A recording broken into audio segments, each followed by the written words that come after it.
कौम और अहले खाना की दुआएं रंग लाईं, उम्मीदें भी बराईं। इंडोनेशिया में पाकिस्तानी शहरी जुल्फिकार अली की सजाए मौत रोक दी गई। इंडोनेशिया में जावा के जजीरे निस्कबंगन में जिस वक्त जुल्फिकार की सजाए मौत रोकी गई, उस वक्त आसमान से रहमत भी बरसती रही। इंडोनेशिया में जुल्फिकार के भाई ने डॉन न्यूज को बताया कि खुदा का शुक्र है कि उनका भाई बच गया। अल्लाह बेगुनाहों का साथ जरूर देता है। उन्होंने दुआएं करने पर कौम का भी शुक्रिया अदा किया। उन्होंने रोते हुए कहा कि इंशाअल्लाह वो अपने भाई को पाक सरजमीन पर जिंदा वापस लाएंगे।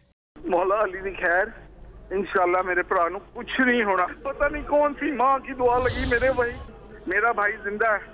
मैं अपनी आवाम का बहुत शुक्रगुजार हूँ। 4 बंदियां नू इन्होंने एग्जीक्यूट कर दिता है, ठीक है। इन्होंने बाहर आके प्रेस कॉन्फ्रेंस देती है। अल्हम्दुलिल्लाह, शुक्र अल्लाह का मेरे भरा दा नाम नहीं हैगा। इंडोनेशिया में पाकिस्तानी सफीर आकिल नदीम ने भी जुल्फिकार की सजाए मौत मौखर होने पर खुशी का इजहार किया। उनका कहना था कि जुल्फिकार को आम माफी दी गई या किसी और बुनियाद पर सजा रोकी गई, इसका पता आज चलेगा। वो इंडोनेशिया काम से राब्ते में है।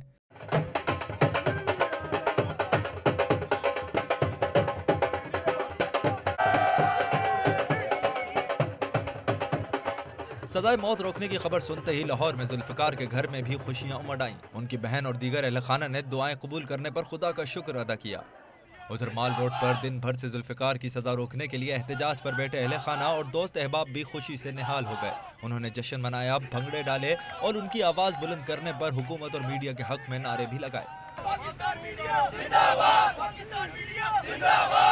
दोस्त अहबाब ने जुल्फिकार की सजाए मौत रुकवाने के लिए उनकी आवाज आला ऐवानों तक पहुंचाने पर डॉन न्यूज का भी शुक्रिया अदा किया।